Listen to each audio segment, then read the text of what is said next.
બે અને આનંદ પાછો એ છે કે પ્રયાગરાજમાં કુંભ હાલે છે ને દેવ પ્રયાગમાં લગ્ન કુંભ ચાલે છે સાહેબ. દેવ પ્રયાગ ને આંગણે મવાની આ પાવન ભૂમિમાં આવો રૂડો અવસર. હું મારે એકાદું ગીત ગાવું છે પછી તો અહીંયા તમે સાંભળી લો કે અહીંયા અમે ગાવા બે ને ત્યાં એટલા બધા કલાકારો છે ને તમે પરણીને વહી આવો ત્યાં હું તમારો ડાયરો ચાલુ રહે.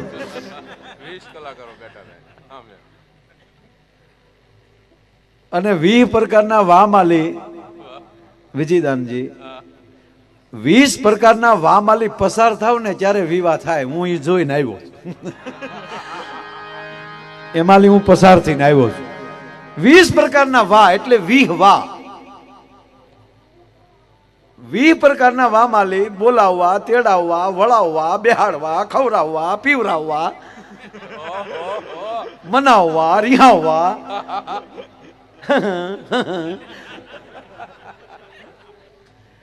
એ વિહમાલી હોહરવા નીકળી જાવ ત્યારે વિશ્વાસ ઉભો થાય અને એમાં મોકળિયાણીનો વિશ્વાસ આવી જાય, સદગુરુનો વિશ્વાસ આવી જાય, પછી એનો કોઈ પલો ન પકડી શકે. એવો આજનો રૂડો જે જિગ્નેશભાઈ ને આંગણે મોટેરો ભાઈ જે બે ભાઈઓને એ જાનુની તૈયારીઓ થાય તમે જોવો તો ખરા. હવે જો કે બેનો એ ગીત ગાવાના બેન કર્યા છે, આ મૂછું વાળા ગાવા મળ્યા, બાઈઓ કે ભલે રોયા ગાતા આવડા. આખી રાત ફૂલેકું હાલે, ઘરે ઘરે ફૂલેકું છે. વરરાજો ફૂલેકું થોડોક ઈકો ઓછો કરી નાખજો. આખી રાત ફૂલેકું હાલતું ને આખું ગામ જાગતું, ડેલિયું ખડક્યું ખુલ્યું હોય કે હમણાં આગળ વરરાજા આવશે. મને હમણાં કોઈ ટીવીના ઇન્ટરવ્યુમાં સાહેબ પૂછેલું કે આ વરરાજાને આવો પોશાક શું કામ પહેરાવવામાં આવે છે, તલવાર આપવામાં આવે છે, એને ઘોડા ઉપર શું કામ બેસાડવામાં આવે છે, એના ઢોલ શું કામ વગાડવામાં આવે છે. એક ભાઈએ તો એવું કીધું કે દેકારો એ હાટું કરાવવામાં આવે કે વરરાજાને વિચારવાનો મોકો ન મળે. ના, એ નથી. બાપના ગામ ફુલેકું ચડે અને શેરીએ શેરીએ એના ગીત ગવાય, શેરીએ શેરીએ શરણાઈઓ વાગે, આખા ગામ એને ફુલેકે વધાવે. અને પછી જ્યાં પણવા જાય ત્યાં વરઘોડો નીકળે, એનું હામયું થાય, ત્યાં પછી એની એ જ પરિસ્થિતિ પાછા ગીતડા ગવાય. અને એ માટે કરવામાં આવે કે લગ્ન પછી એ જ શેરીમાં વરરાજો નીકળે ને સાહેબ, તો એ વરરાજાને ખબર હોય કે આ ભીતળીઓએ મારા ગીત સાંભળ્યા છે, આ ભીતળીઓએ મને વરરાજો જોઈને જોયો છે, હવે આ હેરીમાં મારે કોથળી પી ન નીકળાય સાહેબ. આ મર્યાદા આવી જાય. આ નરું સત્ય છે. કારણ કે લગ્ન એ બીજો જીવન છે. આપણા 16 સંસ્કાર છે, એમાં મધ્ય સંસ્કાર હોય તો એ લગ્ન સંસ્કાર છે. એટલે આખી રાત ફૂલેકું હાલે અને અડધીક રાત થઈ જાય ને ત્યારે આપણે મોટી ઉંમરની માવડી હોય ને એ આપણી યુવાન દીકરીઓ એને કહે તમે સૂઈ જાઓ, કાલ પાછું પાદર જાઉં, ત્યાં માંડવે તમારે ગીત ગાવાના હોય એટલે તમે સૂઈ જાઓ. એટલે મોટી મોટી ઉંમરની માવડીઓ છે એ પછી જાગતી હોય અને પરોઢિયો થાય એટલે પરોઢથી પ્રભાતીના ધોળથી લગ્ન ગીત ચાલુ થાય સાહેબ. સૂરજ ઉગ્યો રે કેવડિયાની ફણગે કે વાણલા એ ભલે વાયાજી રે સુતા જાગો રે રાણી રાધી કાના કંથ કે વાણલા એ ભલે વાયાજી રે. ગીત ગામને પદ ઢોલી રહેતો ને સાંભળી જાય. હવે જો જાગી ગયા પાસે જાન ઉઘલવાનું, જ્યારે જાનને તૈયાર કરવાનું ટાણું થઈ ગયું એટલે ઢોલી ન્યાલી નીકળે. એ ઢોલી તો નીકળે પણ હેરીએ હેરીએ ક્યાંક ક્યાંક ઢોલની દાંડી અમથો અમથો મારતો છે. એટલે ગામનાને ખબર પડે કે ઢોલી આવવા મળ્યા, હવે આપણે જાનમાં જવાનું છે. એ હવ તૈયાર થઈ અને જેવો હજી નારાયણ કોર કાઢે સાહેબ તા તો ગાડા તૈયાર થઈ ગયા હોય, બળદની માથે ઝૂલી નાખી હોય, હિંગડા ઉપર એમ કે ભાઈ બળદના હિંગ ઉપર ખોભળા ચડાવ્યા હોય અને એ માવું એ પોતાના હાથથી ગુથી ગુથીનું ભરી ભરીને એમ કહેવાય કે ખોભળા બને નાના નાના આભલા નાખ્યા હોય અને આ બરોબર બળદ તૈયાર થઈ ગયા હોય ગાડામાં હેડી હેડીની દીકરીઓ ગાડામાં બેસતી હોય અને એવે ટાણે ઉદ્યાચળને ઓરલેલી ભગવાન ભાસ્કર છે એ એક ચક્રીય રથને નવખંડ ધરતીને ઉજાડવા માટે નીકળે અને છાણા કરતો હોનાના પછેડાનો ઘા કરે અને એમાં કેસરી કિરણો છે એ બળદના હિંગની માથે રેલા આભલાની અંદર પડે એટલે દૂરથી જોઈએ અમરીશભાઈ એટલે જાણે એમ લાગે કે બળદના હોનાના હિંગ છે હો. અને અહીંયા ગીત ચાલુ થાય ગાડામાં બે. બિપિનભાઈ આપના સમાજની જાન જાતિ વળાવ્યા બધા વડીલો હારે હતા બંદૂકો લઈ લઈ એમાં બારવટિયા ખાપ્યા. હવે ડાય કોમની જાન અને પાછું બિપિનભાઈ એવું હતું કે ગીત ઉપરની ખબર પડી જતી હતી કઈ જ્ઞાતિની જાન છે. ગીત જાનનો પરિચય હતો. જેમ મંત્ર છે યજ્ઞનો પરિચય છે એમ લગ્ન ગીત છે ને એ લગ્નનો પરિચય છે. જેમ મંત્ર વગર યજ્ઞ ન શોભે એમ ગીત વગર લગ્ન ન શોભે છે. અને હું ઘણીવાર મેં કીધું છે કોઈ વૈરાગનું ભજન કોઈ સાંભળી જાય અને બિપિનભાઈ કદાચ કોઈ વૈરાગના પંથે ચડી જાય સંસારને હોપારીની કોઈ ઠોકર મારી દે હાલાક કરીને નીકળી જાય પણ એવા કોઈ સંન્યાસી આપણી આ માવું બેઠી ને જગદંબાવું એ આપણા માંડવે બેઠી બેઠી ગીતો ગાતી હોય મૂળ જૂના ભાતીગળ અને એમાં સંન્યાસી નીકળે હોય ને સાહેબ તે ગીત સાંભળી જાય ને તો સંન્યાસનો ઘા કરીને પાછું સંસારમાં આવવાની ઈચ્છા થઈ જાય એ આપણા જૂના ગીતો છે સાહેબ. અત્યારના ગીતોની વાત નથી કરતો. અત્યારે તો હાવ વિટામિન વગેરેના ગીત આવ્યા હો. આપણને એમ થાય કે આ જાનમાં જવા કરતા જાન દઈ દઈ એવા એવા એવા વાટકી જેવા મોઢા કરે જૂઠ બોલે માંડવા ડોલે અમી સાસરીએ જવાના અમી 500 પારી ખાવાના સુટકી ખાવ ને મારા બાપનું શું જાય. હમણાં તો આપા મેં એક ગીત સાંભળ્યું મને એમ છું કે આ ગીત સાંભળવા કરતા હોલ્ડરમાં આંગળી ભરાવી દેવાય. છોકરા હા આમ બેહીને જે ગીત ગાતા એટલે હવે ઘડીક તમે બેસી જાવ રોઈ આવ તમે ઘડીક બેસી જાવ મારું આ લેતા જાવ પાછું એમ મેં નથી કીધું કે મૂકતા જાવ એવું નથી કીધું. તમે ઘડીક સાંભળો મારું બાપ હા બે અહીંથી જ બાજુ આની તાળીઓથી બધા એક ધારા કામ કરે આવડા તો પછી અને ખરેખર આ અત્યારના જે લગ્ન જોવે ને જે બુઢિયા અંદરો અંદર જે બળે છે આ તો કોઈ કહી નથી શકતું. અને પૈસું ડોસ્યું ટીકા કરે જમાનો બગડી ગયો એ તો તમે વેલ્યુ આવ્યું અત્યારે તમે અત્યારે ડીજેમાં રમતા હોત. ખરેખર ભાઈ બહુ વહેલું થઈ ગયું. કેવી જમાવટ છે જવો તો ખરા હે. એવા ડેકોરેશન આવ્યા હવે તો એવા ફટાકડા આવ્યા આરસીભાઈ. આમ ફટાકડા ફૂટે એટલે વરઘોડિયાનું નામ લખાઈ જાય વેવાઈનું નામ લખાડું તો ખરું દિન બધું ખરી જાય પાછું. કેવી જમાવટ આવી છે મારા. આમ જો ન કૂદવાનું મન થતું હોય ને તો આમ આવા વરરાજાના પોશાક જોઈ વરરાજા જોઈએ તો એમ થાય ભાઈ ભાઈ ભાઈ હે આવા લગ્ન જોઈએ તો એમ થાય પાછા હજી એટલે કોકની જાનબા જાય એમ પછી તમે આમ પાછું ટૂંકું ન તમે આમ થોડુંક લાંબુ વિચારજો પણ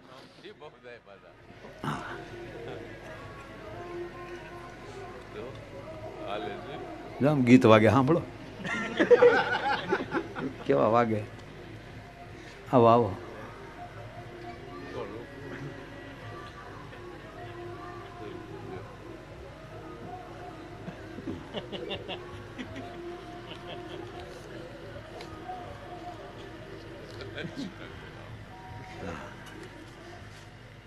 ગીત ખરેખર બહુ આવ્યો મારા. હમણાં તો મેં સાંભળ્યું ગીત એવા લાંબા ઠાળા એટલે પછી જે બેન ગીત ગાતા હોય ને એ ઊંધું ખોઈને ગાતા હોય. હું તમને શીખ દેખાડું જોતા જશો તમે. આમ કોલેજમાં ભણતી એક કન્યા કુંવારી કોલેજમાં તાર કન્યા કુંવારી જ ભણતી કે ડોસ્યું ન ભણવા જાચ્યું હોય અહીંયા. એટલે સમા સમાના ગીત એ ગીત તમે સાંભળો તો ખબર પડી જાય જાન ક્યાંની છે, વરરાજાનું મોહાળ કોણ છે, જાનમાં કોણ કોણ છે, કઈ જગ્યાએ જાન પણવા જાય છે. એટલે આવી રીતે જાન જાતી હતી ને બારવટી આડા પડ્યા ડાયકોમની જાન હા ને બંદૂક જામ કર્યું ફૂટ્યું ભાગ ન પાવે કોઈ ઠેરાવ્યું એમાં હતા બધા એ છોડ્યું ગીત બની નીકળી ગયો ડોહા આવી ગયા છે બંધ કરી દીકરીઓ એન્યું ને ગીત ન બંધ કર્યું ગીત બદલાવી નાખ્યું વીરની હીરે જડેલી કોથળી અસ્તરો જોલા ખાય વીરો જગે મગે બારવટિયા કે જવા જો આ તો આપણા વહવાયાની જાન છે એમ કરી નીકળ્યું પણ જાનનું મોડું થઈ જાય અને ડેલી ડાયરો એમ કે હજી જાન આવી કેમ નથી બાપ બે ઘોડાકો ખામાં મોકલો કેમ હજી જાન નથી આવી એ જાન નથી આવી એ જીની જીની વાત જ્યાં આવું એમ કહેવાય માંડવે બેઠી હોય ત્યાં વાત પહોંચી જાય અને ત્યારે માંડવે બેઠી બેઠી માતાઓ ગીત ગાતી હોય છે કયું ગીત કે જાન મોડી આવે છે એની ચિંતા વ્યક્ત ગીતમાં થાય છે કે હાંજ રે એ પડીને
મારી લાડકડી ના વરવેલાયવજો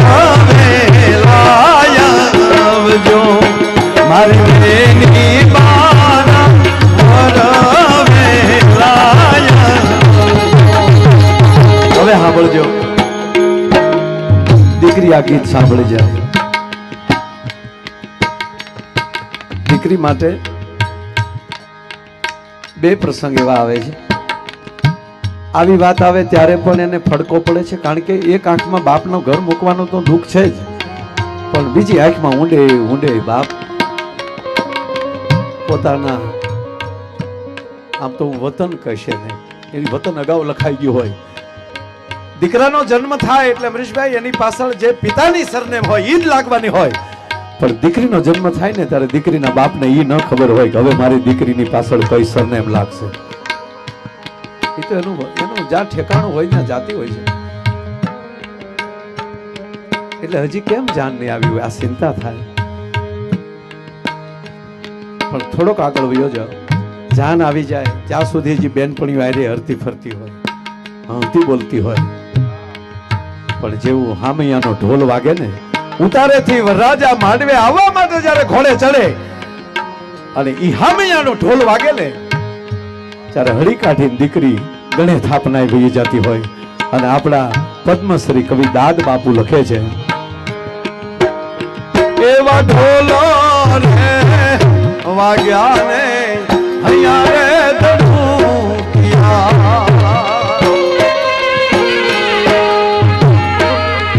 રાજા વાગ્યા જાન એ નિશાન રહેતા તો ખૂણામાં ફફડ્યું રે કુણું એક કાળજું એવું ખૂણામાં ફફડ્યું રે કુણું એક કાળજું એવી પીઠી રે ચડી ત્યાં ભાળા પણ ઉતર્યા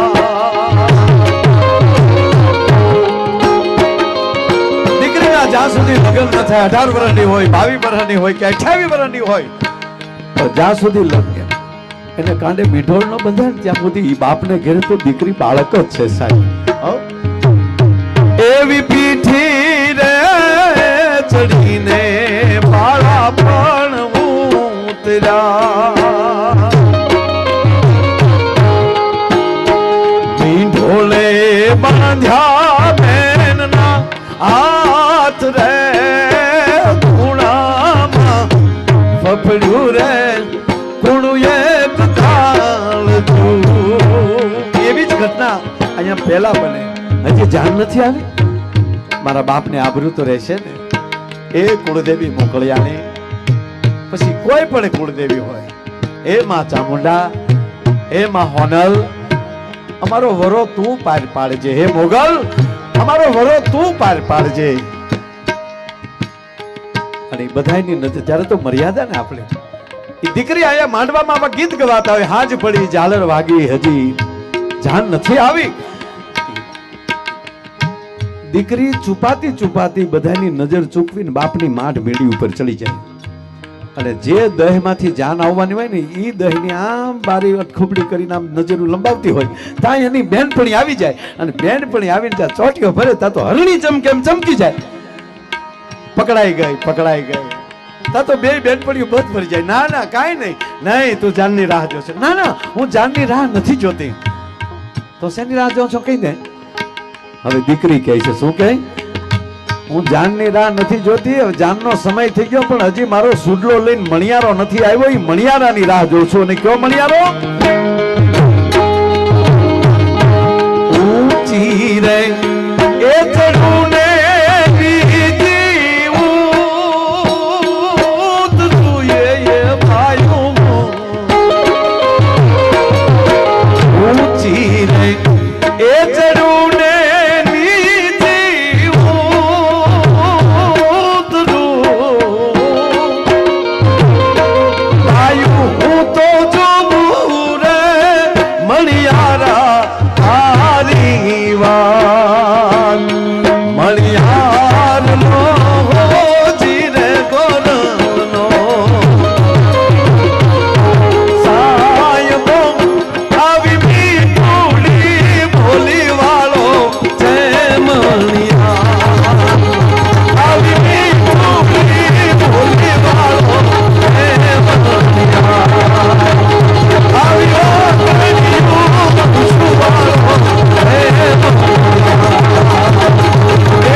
કુલદીપદાનભાઈને અને ભાઈ શ્રી જયરાજદાનભાઈને લગ્ન જીવનની ખૂબ ખૂબ વધાઈ આપું છું।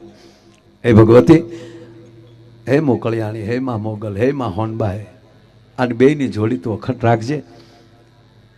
એના માથે દુઃખના વાદળ હોય, દરિયે ધકેલી જાય, આજ જેટલા મોજમાં બેઠા છે એ મોજની અંદર જેમ દરિયામાં ભરતીની લહેર આવતી જાય, એમ એના જીવનમાં કાયમને માટે સુખની લહેરું ચડતી રહે, અને એના લગ્ન જીવનથી લઈ અને આખા જીવનમાં એની જોડેલીમાં કાંઈ ફેરફાર હોય તો અમારો મહિનો લઈ લેજે, પણ એની જોડીને તું અખંડ રાખજે।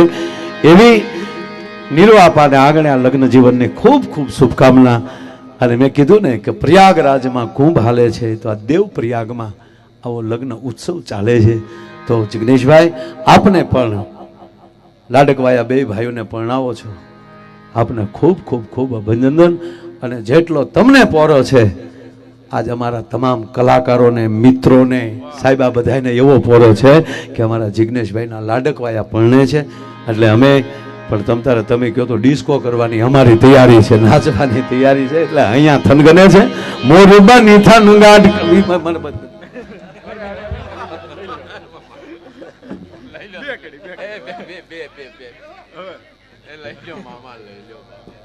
મને વગાડે વગાડે વગાડ વગાડે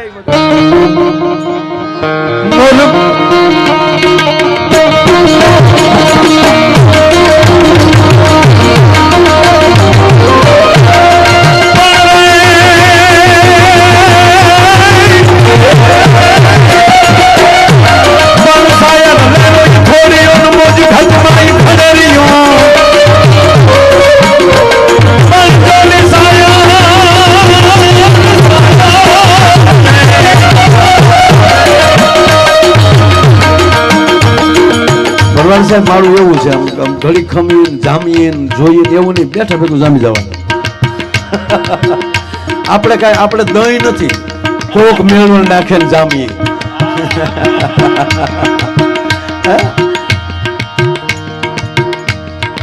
અને કોક મેળવણ નાખે ને તો પાછો મંથન કરવા વાળો કોક આવે તો નકર પીડા ઢેફા થઈ ગયા. દોઢવા થવું એની કરતા